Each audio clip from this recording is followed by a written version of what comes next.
हिमाचल प्रदेश की राजधानी शिमला से विकास के दावों को मुंह चिढ़ाने वाली तस्वीर सामने आई है, जहां पर सड़क पर अचानक ही एक गड्ढा बन जाता है और रास्ते से गुजर रही एचआरटीसी बस इस गड्ढे में फंस गई। ये तस्वीरें आप देख रहे हैं हिमाचल के शिमला की। इसके बाद मौके पर अफरा तफरी का माहौल बन गया।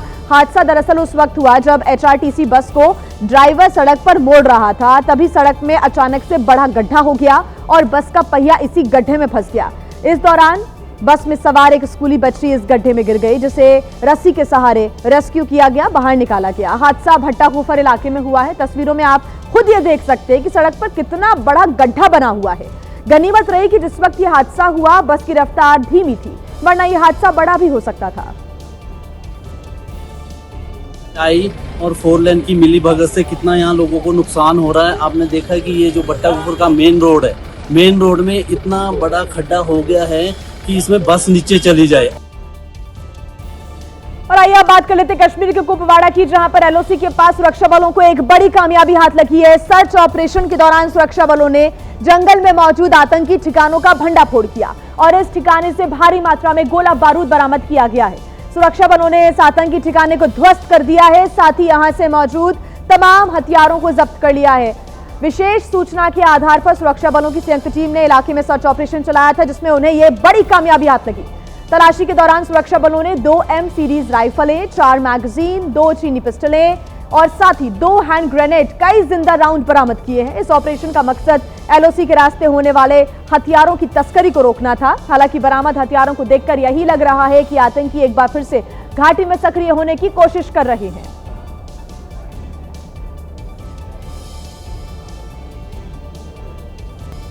चलिए तस्वीरें अब आपको दिखा देते हैं पंजाब के लुधियाना की, जहां पर उस वक्त अफरा तफरी का माहौल बन गया जब फ्लाईओवर पर चलते हुए ट्रक में अचानक से आग लग गई। आग यहां पर इतनी ज्यादा भीषण थी कि कुछ ही सेकंड्स के अंदर ट्रक आग के गोले में तब्दील हो गया। ये तस्वीरें आप देख रहे हैं, पूरी तरीके से जलकर खाक होता हुआ ये ट्रक नजर आ रहा है। इस हादसे में ट्रक ड्राइवर का साथी झुलसने की वजह से उसकी मौत हो गई है। ड्राइवर वक्त रहते ट्रक से बाहर निकल गया। आग की खबर जैसे ही फायर ब्रिगेड को मिली, दमकल की 2 टीमें घटनास्थल पर पहुंची। कड़ी मशक्कत के बाद आग पर काबू पाया गया, लेकिन ट्रक जब तक पूरी तरह जलकर खाक हो गया था। इस दर्दनाक हादसे में एक व्यक्ति की मौत हो गई है, तो वहीं ड्राइवर मौका रहते, समय रहते ट्रक से बाहर निकल गया, उसकी जान बच गई।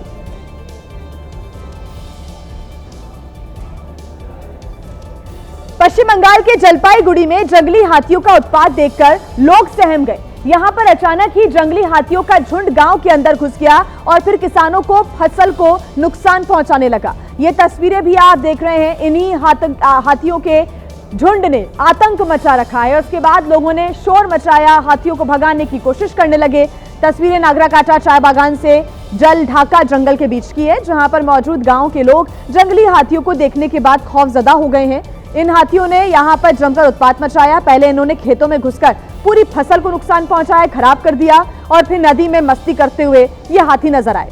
लोगों का ऐसा आरोप है कि आए दिन ये हाथी रिहायशी इलाकों में घुस जाते हैं, जिससे उनकी सुरक्षा खतरे में है, लेकिन वन विभाग इसके लिए कोई ठोस कदम नहीं उठा रहा। और आइए अब खबर आपको हम दिखा देते हैं। राजस्थान के अलवर में सारस्का टाइगर रिजर्व से एक अनोखी तस्वीर सामने आई है, जहां पर अंधेरी जोन में बाघिन 2302 अपने शावकों के साथ सड़क पर घूमती हुई नजर आई। ये नजारा वहां पर मौजूद पर्यटकों ने और वन विभाग के कर्मचारियों ने अपने कैमरे में रिकॉर्ड कर लिया। इन तस्वीरों में आप देख सकते हैं कैसे बाघिन अपने शावकों के साथ टाइगर रिजर्व में चलती हुई और मस्ती करती हुई नजर आ रही है। बताया जा रहा है कि सारस्का के बफर जोन, खासकर अंधेरी इलाके में इतने करीब से कभी भी ऐसा नजारा किसी ने नहीं देखा, जहां पर बाघिन 2302 अपने शावकों के साथ कच्ची सड़क पर बेफिक्र होकर घूमती दिखी। सारस्का के बफर जोन में जिस तरह से बाघों की संख्या बढ़ रही है, उससे वनकर्मी बेहद उत्साहित हैं, साथ ही पर्यटकों का ध्यान भी अपनी ओर खींच रहा है। और एक बड़ी खबर आपको बता दें, जम्मू कश्मीर के बिश्नाह इलाके से ये बड़ी जानकारी मिल रही है, जहां पर बुलडोजर एक्शन देखने को मिल रहा है। सरकारी जमीन से कब्जे को हटाया गया। ड्रग माफिया के घर पर यह बुलडोजर एक्शन हुआ है।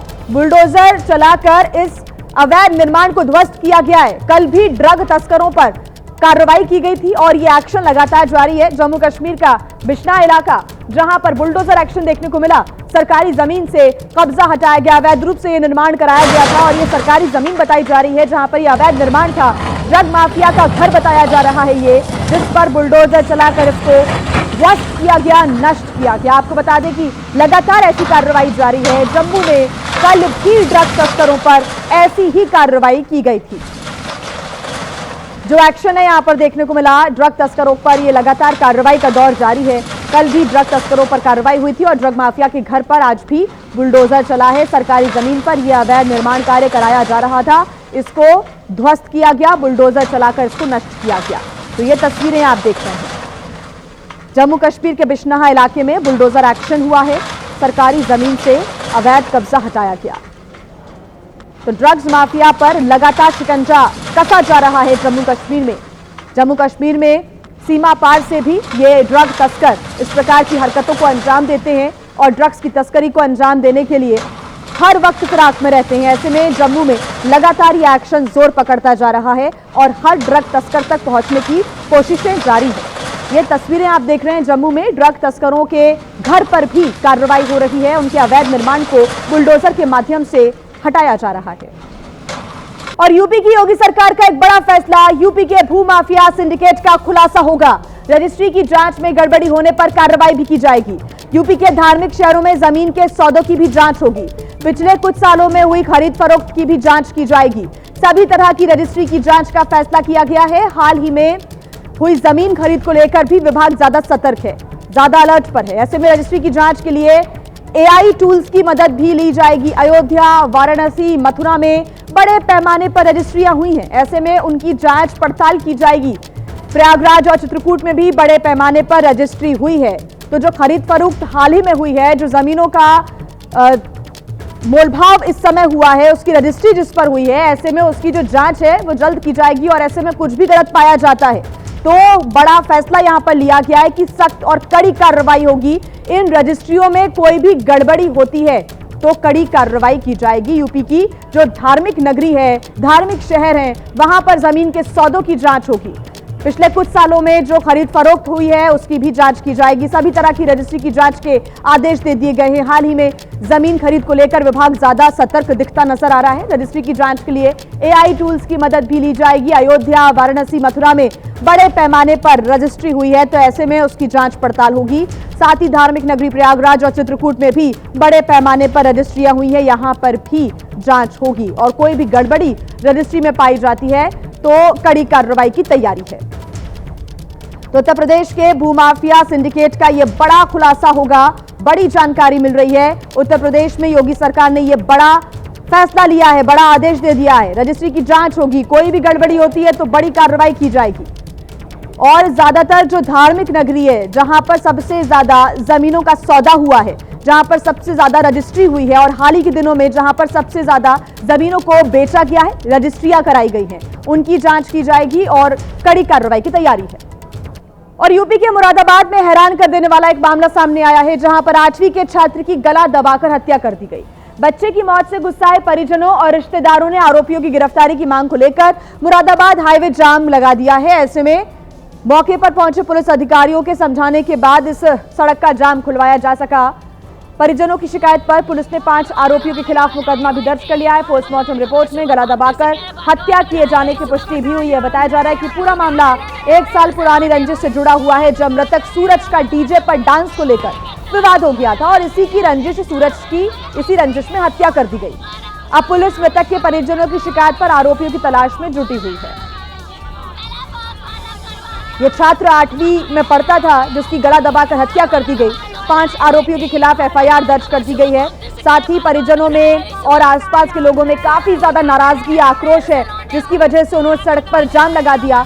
और जब पुलिस मौके पर पहुंची, समझाइश दी गई, साथ ही कार्रवाई का भरोसा दिया गया, आश्वासन दिया गया, तब जाकर जाम को खुलवाया जा सका। गुस्साए परिजनों ने इस पूरे हाईवे को जाम कर दिया था। ये तस्वीरें आप देख रहे हैं, परिजनों ने हाईवे को जाम कर दिया। पुरानी रंजिश ये बताई जा रही है, जिसके चलते हत्या को अंजाम दिया गया।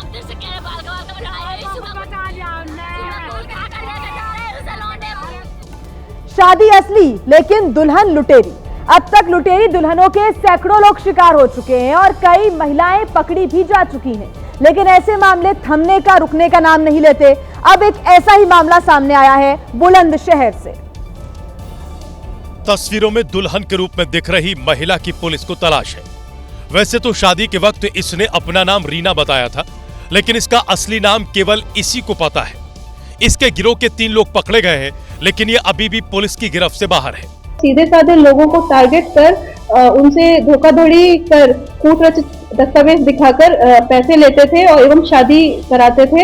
एवं शादी कराने के बाद जो दुल्हन होती थी उसके माध्यम से जेवरात आदि चोरी करवा लेते थे। दुल्हन बनने वाली रीना पुलिस की गिरफ्त से बाहर है। पुलिस ने गिरोह के शिकार बने अश्वनी प्रताप सिंह की शिकायत पर कार्रवाई की थी। उनसे शादी के नाम पर गिरोह ने 1.5 लाख रुपए लिए थे और शादी के 3 दिन बाद दुल्हन जेवरात और कैश लेकर फरार हो गई थी। वहीं दिल्ली पुलिस को एक बड़ी कामयाबी मिली है, जिसने साइबर फ्रॉड करने वाले रैकेट का भंडाफोड़ किया है और 3 आरोपियों को गिरफ्तार भी कर लिया है। ये सभी फर्जी ट्रेडिंग वेबसाइट की मदद से 10 करोड़ से ज्यादा की ठगी की वारदात को अंजाम दे चुके थे। पुलिस ने मामले में अतुल कुमार, वर्षा शर्मा, अजय शर्मा को गिरफ्तार कर लिया है।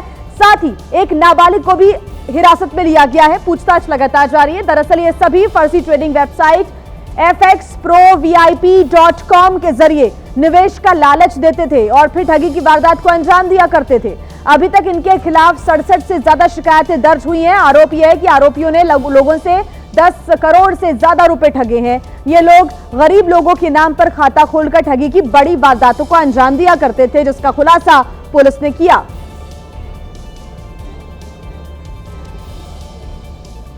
महाराष्ट्र के पुणे में गांव के लोग तेंदुए से डरे हुए हैं। तेंदुआ आए दिन लोगों पर हमला कर रहा है, लेकिन अब इन लोगों ने तेंदुए का इलाज भी ढूंढ निकाला। ये लोग अपने गले में जो चीज बांध रहे हैं उसके चारों तरफ बड़ी बड़ी कीलें लगी हैं, क्योंकि तेंदुआ सीधे गले पर हमला करता है और अगर तेंदुए ने इनके गले को दबोचने की कोशिश की तो उसे नुकसान होगा। कुछ दिन पहले एक महिला ने अपनी आंखों से तेंदुए के हमले को देखा था। तब तेंदुए ने एक कुत्ते पर अटैक किया, लेकिन कुत्ते की गर्दन में कील वाली बेल्ट थी, जिसके चलते कुत्ते की जान बच गई और उसी के बाद इन किसानों ने भी कील वाली बेल्ट पहनने का फैसला किया। इसे देखते हुए अब प्रशासन इलाके में 3000 से ज्यादा कील वाली बेल्ट बांट रहा है, ताकि खेत में काम करने वाले लोग सुरक्षित रहें। दरअसल शिरूर तालुका के पिपरखेंड इलाके में पिछले 20 दिनों में 3 लोगों की जान तेंदुए के अटैक से जा चुकी है। लगातार बढ़ रहे खतरे के बीच अब गांव के लोगों ने सेल्फ डिफेंस के लिए एक अनोखा तरीका खोज निकाला, जिसकी चर्चा दूर दूर तक हो रही है। प्रशासन का भी मानना है कि पिछले कुछ समय से तेंदुए के हमले के मामलों में बढ़ोतरी आई है। प्रशासन की टीम भी गाँव में तैनात है।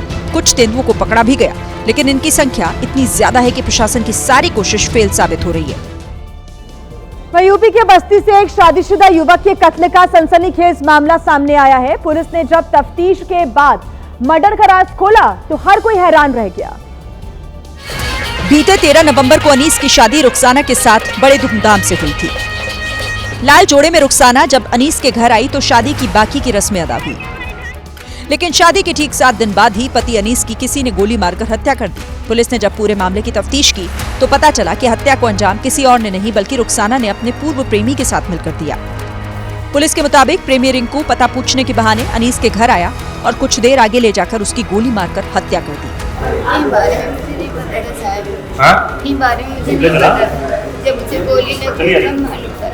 पुलिस ने यह भी कहा कि रुखसाना अनीस से शादी करना ही नहीं चाहती थी, लेकिन घर वालों के दबाव में उसने रिंकू को छोड़कर अनीस के साथ शादी कर ली। रुखसाना और रिंकू पिछले 4 सालों से एक दूसरे के साथ थे। दुबई एयर शो में शहीद पायलट नमांश सियाल की शहादत की खबर मिलते ही कांगड़ा में मातम पसर गया।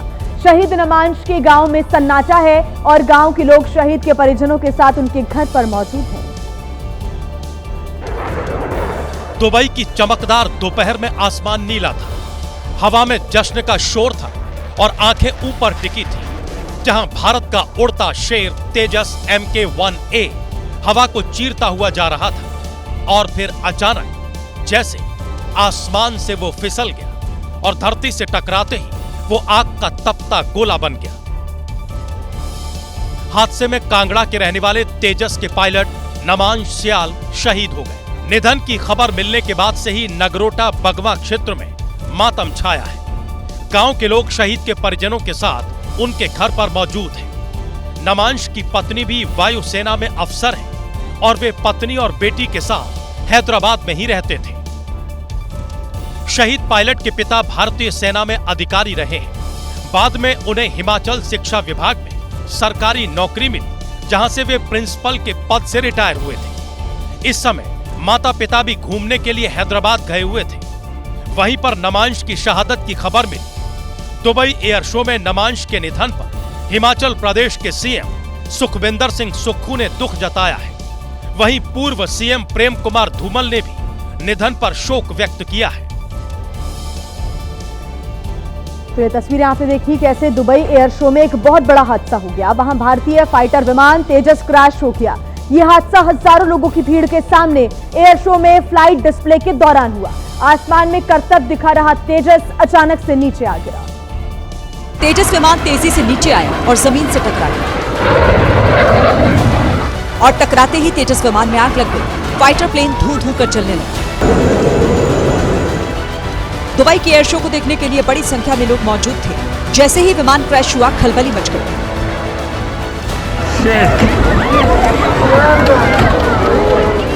लोग हैरान रह गए कि ये क्या हुआ।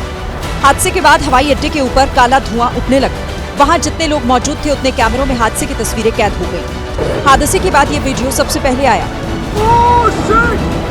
दूसरे कैमरे में पहले ऊपर जाते दिखा, फिर अचानक से नीचे गिरने लगा। तीसरे कैमरे में आप साफ देख सकते हैं कि जैसे ही विमान ने गोता लगाया, पायलट ने उसे ऊपर ले जाने की कोशिश की, लेकिन विमान जमीन से टकरा गया। जमीन से टक्कर होने के पहले ही लोग गिरते विमान को देखकर चिल्लाने लगे और देखते ही देखते सब कुछ खत्म हो गया। अब देखिए, दुबई एयर शो में दुनिया भर के विमानों का प्रदर्शन किया जाता है, इसलिए यहाँ दुनिया की बड़ी एरोस्पेस कंपनियां, एयरलाइंस, एयरफोर्स और टेक्नोलॉजी कंपनियां अपने नए विमान, हेलीकॉप्टर्स, हथियार सिस्टम और एरोस्पेस टेक्नोलॉजी दिखाने के लिए जुटी हुई थी। तेजस भी अपना दमखम दिखाने के लिए वहां पर पहुंचा था, लेकिन हादसे का शिकार हो गया। दुबई एयर शो में भारत की ओर से कई विमानों के साथ तेजस भी अपनी कलाबाजी दिखाने के लिए गया था, लेकिन एयर शो के आखिरी दिन तेजस उड़ान भरने के दौरान नियंत्रण खो बैठा और क्रैश हो गया। दुबई एयर शो की शुरुआत 1989 में हुई थी। इस तरह का एयर शो दुबई के अल मक्तूम इंटरनेशनल एयरपोर्ट पर हर 2 साल पर आयोजित किया जाता है। तेजस लगातार तीसरी बार इस आयोजन में शामिल हुआ था, लेकिन दुर्भाग्य से 600 करोड़ रुपए का तेजस हादसे का शिकार हो गया और इस दुर्घटना में तेजस के पायलट की मौत हो गई। इस बात की पुष्टि एयरफोर्स ने की है। तेजस जेट क्रैश होने की ये दूसरी घटना है। इससे पहले 2024 में राजस्थान के पोखरण में युद्धाभ्यास के दौरान इंजन फेल होने की वजह से तेजस क्रैश हो गया था।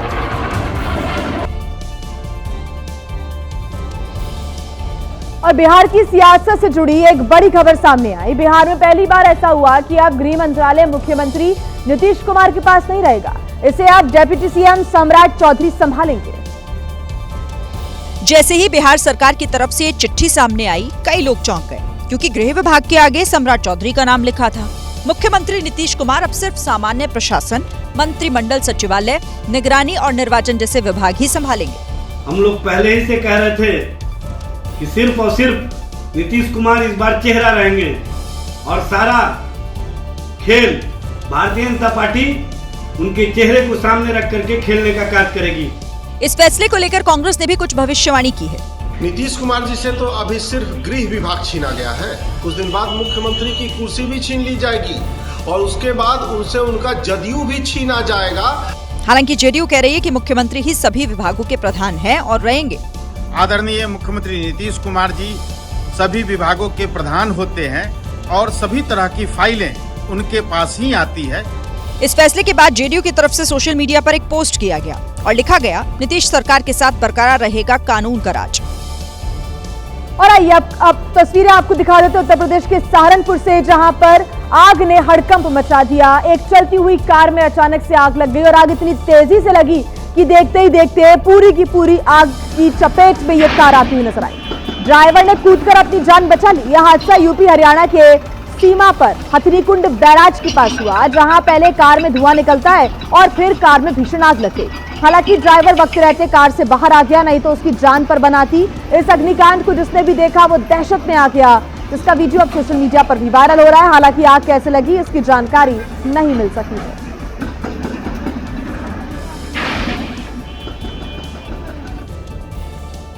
और और आइए एक बार फिर से बिहार की खबर आपको बता दें। देखिए, पटना के गांधी मैदान में जिन 26 मंत्रियों ने शपथ ली थी, उन सभी मंत्रियों को उनके विभाग बांट दिए गए हैं, दे दिए गए हैं। कई अहम मंत्रालय इस बार बीजेपी कोटे के मंत्रियों के पास रहेंगे। डेप्यूटी सीएम विजय सिन्हा को भूमि एवं राजस्व के साथ साथ खान एवं भूतत्व विभाग की जिम्मेदारी मिली है। मंगल पांडे पहले की तरह स्वास्थ्य मंत्रालय संभालेंगे।